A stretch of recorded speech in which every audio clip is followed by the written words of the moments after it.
신명기 21장 15절에서 17절의 말씀.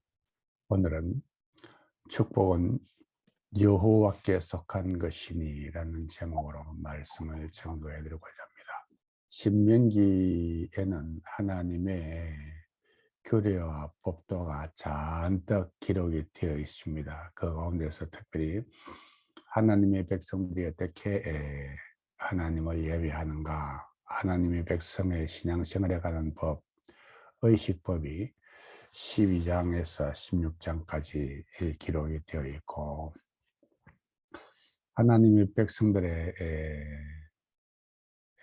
국가관, 어떻게 하나님의 나라 이스라엘 백성으로서의 그 책임과 의무를 다하는가 하는 그 시민법은 17장에서 20장까지,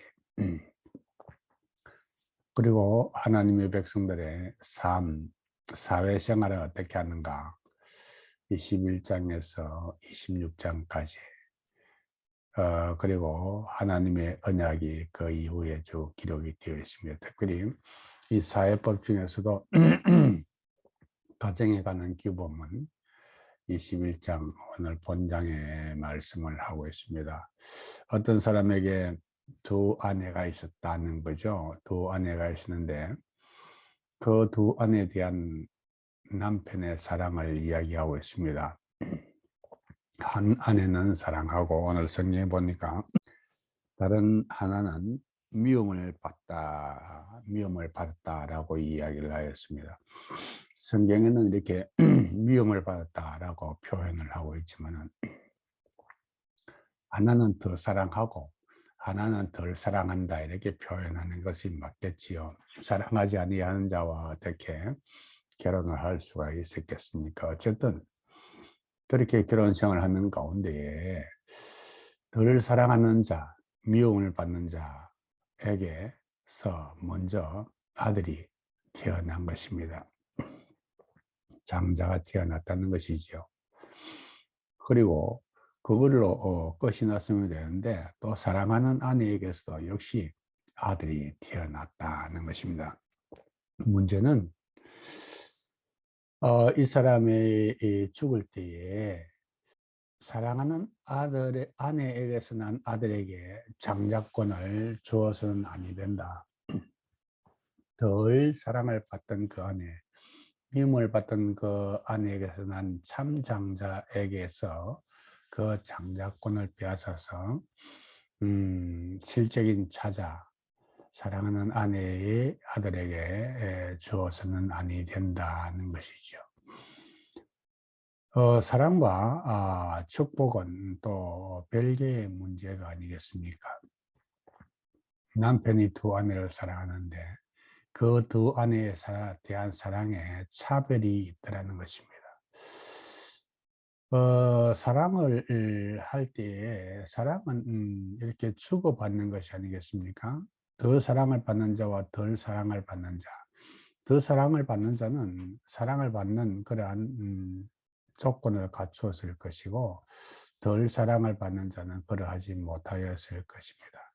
사람의 사랑만 그러한가 하면 하나님의 사랑도 그러한 면이 있다는 것이죠. 하나님의 사랑도 역시 하나님을 많이 사랑하는 사람 하나님 많이 사랑하시고, 적게 사랑하는 사람 하나님께서 적게 사랑하는 것은 당연한 일인 것입니다.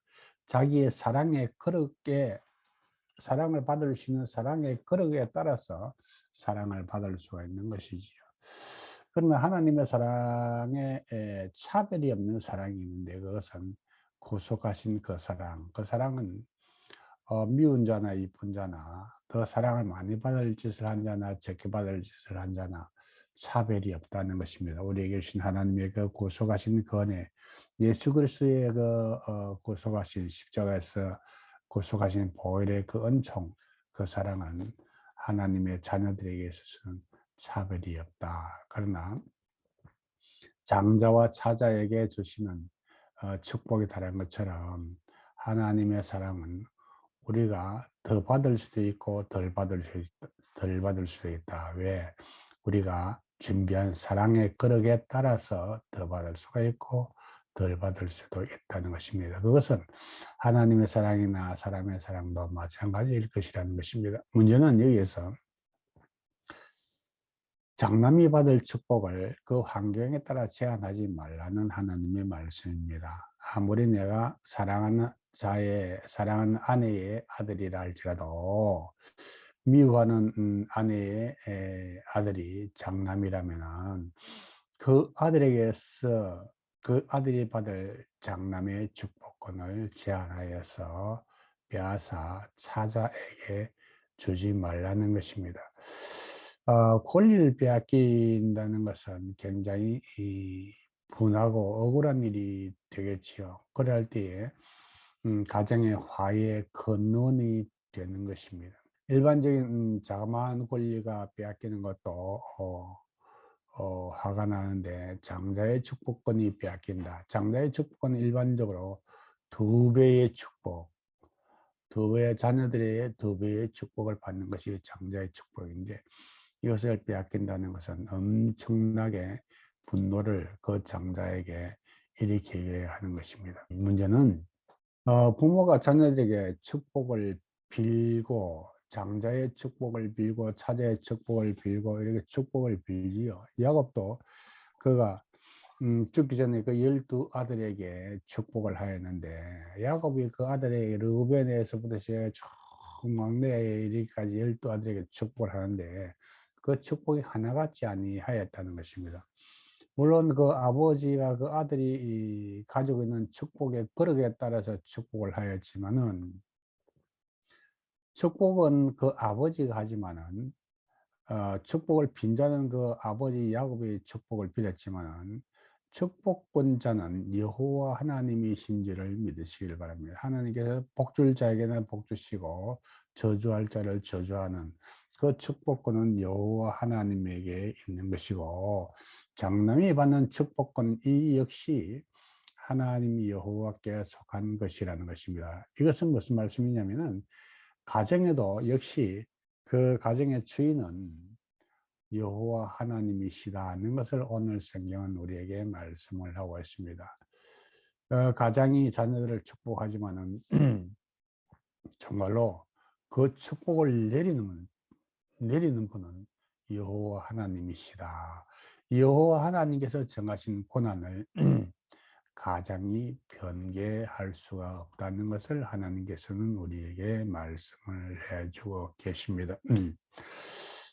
장자의 권리가 축복을 두 배를 받을 권리가 있는 것이죠. 그러나 축복만 받을 권리가 있는 것이 아니라 장자에게는 그 의무도 있다는 것입니다. 가족을 대표하며 부양을 해야 될 의무가 장자에게 있는 것입니다. 장자가 그 의무를 감당하지 못할 때는 이 축복을 빼앗길 수밖에 없는 것입니다.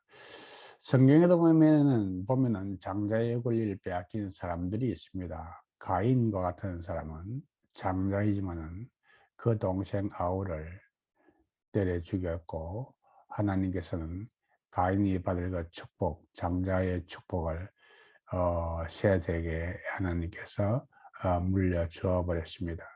그뿐만 아니라 르우벤과 같은 사람도 있습니다. 르우벤이 야곱의 장자였지만은 하나님께서는 그 아버지의 마음을 섭섭하게 하여서 그 르우벤에게 아버지도 장자의 축복을 빼앗아서 다른 자녀들에게 줘버리고 하나님께서도 역시 르우벤을 장자로서 축복하지 아니하였습니다. 역대상 5장 1절에 보니까 르우벤은 장자라도 그 아버지의 침상을 더럽혔으므로 장자의 명분이 이스라엘의 아들 요셉 자손에게로 돌아갔다. 야곱의 장자의 축복은 물질적인 세상적인 장자의 고난은 요셉에게로 돌아가 버린 것입니다. 또 이제 장자권이 이 이동이 빼앗기는 것 정도가 아니라 아예 이동이 되어버리는 그런 경우도 있었습니다. 금방 언급하였던 그 야곱은 차자이었을지라도 형 에스에게 밭죽 한 그릇으로 그 장자의 명분을 사버린 거죠. 그래서 이스라엘의 계보 가운데 에스보다 야곱이 그 장자의 명분을 가지고 장자의 족보에 올라가 있는 것을 보게 되는 것입니다. 장자의 그 축복과 권한을 등한한 야곱이 받은 그런 야곱이 취한 실수가 되겠지요. 그리고 야곱의 가정에서의 장자권은 금방 말씀드린 대로 르우벤에게서 요셉에게로 넘어가 버렸습니다. 야곱이 죽을 때가 되어서 그 요셉의 아들들에게 축복을 하는데 에브라임을 장자인 므낫세보다는 앞세워서 오른손을 에브라임 사자의 머리에, 왼손을 장자 므낫세의 머리에 손을 얹고 축복을 하였습니다. 요셉이 그것을 기뻐하지 아니하여서 아버지의 손을 바꾸려고 하였지만은 야곱은 나도 안다. 사자와 장자의 모양을 나도 안다. 그러면서 야곱은 에브라임을 므낫세보다 앞세워서 축복을 하였습니다. 그리하여서 이 에브라임 지파 중에서 나중에 이스라엘의 왕이 나오게 됩니다. 북이스라엘의 초대 왕 여로보암은 요셉의 아들 에브라임 지파에서 나왔다는 것을 열왕기상 12장 20절에 기록을 하고 있습니다. 그리고 또 하나 특별한 것은 야곱의 12아들 중에서 아예 12지파 중에서 아예 한 지파는 하나님께서 자기의 소유로 떼어내어서 제사장 지파로 삼았는데 그것이 레위 지파지요. 그러니까 12지파가 11지파로 되어버렸는데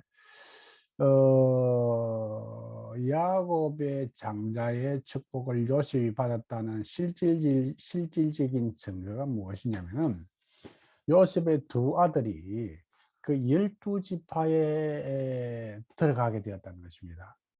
요셉의 한 아들 장자가 12지파 중에 하나로 들어가는 것은 당연한 일인데 그 에브라임이 12지파 중에 하나로 들어갔다. 그러니까 그 아들들이 이 아버지의 반열에 12지파의 반열에 들어갔으니까 장자가 받는 두 배의 축복이 성경적으로 이렇게 증명이 되어지고 있습니다. 이와 같이 야곱의 가정의 실질적인 장자권은 요셉에게로 넘어갔는데 정작 영적인 장자권은 요셉이 아니라 유다에게로 그 장자권이 넘어간 것을 성경에는 기록을 하고 있습니다. 마태복음 1장 2절에 보면은 이렇게 기록이 되어 있습니다. 아브라함이 이삭을 낳고 이삭은 야곱을 낳고 야곱은 유다와 그의 형제를 낳고 야곱의 장자권이 누구에게로 넘어갔어요? 요셉에게로 넘어갔다. 그런데 성경은 야곱의 장자가 요셉이 아니라 유다로 기록이 되어 있고 유다에게서 예수 그리스도, 유다의 자손 중에서 예수 그리스도가 탄생하게 된 것입니다. 이와 같이 하나님께서 특별히 택하여서 주시는 장자권, 이 영적인 장자권이죠. 이것이 더 크고 놀라운 것입니다. 유다 지파가 받은 그 영적인 장자권의 축복은 크고 놀랍습니다. 창세기 49장 10절에 보면 이렇게 기록하고 있습니다. 그 홀이 유다를 떠나지 아니하며 치리자의 지팡이가 그 발 사이에서 떠나지 아니하리라 라고 기록을 하고 있죠. 이 하나님께서 택하여 주신 장자권이요 축복이고 요셉의 당대에 받는 그런 장자의 축복, 요셉이 그 자손이 이 한나라의 왕으로서의 받는 장자의 축복보다 더 크고 영원한 축복이 영적인 장자권이었다는 것입니다. 그래서 우리가 하나님의 축복을 자녀들에게 빌지라도 축복권자는 여호와 하나님이시다는 사실을 오늘 성경은 말씀을 하고 있는 것입니다. 그리고 저는 장자입니다. 장자로서 저는 개인적으로 장자로서의 장자의 축복을 누리고 있다고 생각하고 있습니다. 그러나 어떤 사람은 장자지만은 장자의 축복을 누리지 못하는 그런 사람들이 있지요. 그리고 어떤 사람은 나는 차자인데, 나는 막내인데, 그러면 나는 축복권에서 제외된 사람인가? 그렇지는 아니하다. 성경은 그렇다고는 이야기하지 않습니다. 아까도 말씀드렸듯이 축복의 그릇대로, 축복의 그릇, 준비된 축복의 그릇대로 첫째로 하나님께서 축복하시고, 두 번째로 축복권은 여호와 하나님에게 있다는 사실을 믿으시길 바랍니다. 장자냐 차자냐 그것이 중요한 것이 아니라, 내가 태어난 것은 내가 장자로 태어나고 싶어서 태어나는 것이 아니고 차자로 태어나고 싶어서 태어나는 것이 아닌데, 내가 차자로 태어나고 막내로 태어났을지라도 장남의 축복권을 받아 누릴 수 있다는 것을, 그러한 가능성과 그러한 이해가 성경에 무수히 많이 있다는 것입니다. 그래서 여러분들이 차자일지라도 막내일지라도 장자의 축복권을 누릴 수 있는 그러한 축복의 기회가 하나님 앞에 있다는 사실을 기억하시고, 장자로서의 축복권을 받기를 원하신다면 축복의 그릇, 장자의 축복의 그릇을 마음에 준비하시길 바랍니다. 책임과 의무를 다하시길 바랍니다. 가정에서, 교회에서 책임과 의무를 다하시기를 바랍니다. 사회에서 책임과 의무를 다하시기를 바랍니다. 하나님께서 그 사람을 외면하지 아니할 것입니다. 요셉이 그와 같았습니다. 요셉은 막내 중에 막내 위에지요. 11째 아들이지요. 그럴지라도 그 요셉이 그 형제, 그를 팔았던 그 형제들을 공개하고, 그 형제들의 가족들, 그 조카들, 원수의 자식들이지 않습니까? 자기를 종으로 팔은, 그럴지라도 그 가족들을 공양하고 부모를 공양할 때 장로로서의 축복 야곱이 그 요셉에게 내렸던 것입니다. 요셉에게 장자의 축복을 비록 하나님께서 인정하시고 축복하셨던 것입니다. 이와 같은 요셉의 축복을 여러분 받으시길 바라고, 이와 같이 유다의 축복을 여러분들이 받으시도록 축복의 그릇을 준비해서 하나님께 영광 돌리시기를 바랍니다. 축복권은 여호와께 속한 것입니다. 기도하십시다. 여호와 하나님 아버지, 은혜를 감사를 드립니다. 오늘도 하나님께서 저희들에게 축복권이 여호와 하나님께서 속한 줄 알았어. 우리가 하나님 앞에서 축복의 그릇, 장자의 축복의 그릇을 준비하며 우리에게 하나님께서 주신 그 책임을 잘 감당하여서 이 축복받아 누리기에 부족함이 없는 주의 권속들 되게 하옵소서. 가정에서 책임과 의무를 다하며, 교회에서 책임과 의무를 다하며, 사회에서, 국가에서 책임과 의무를 다하여서 하나님께서 예비하신 장자의 축복권을 누리는 귀한 주의 권속들 되게 하옵소서. 감사하고 예수님 이름으로 기도하옵나이다. 아멘. 아멘.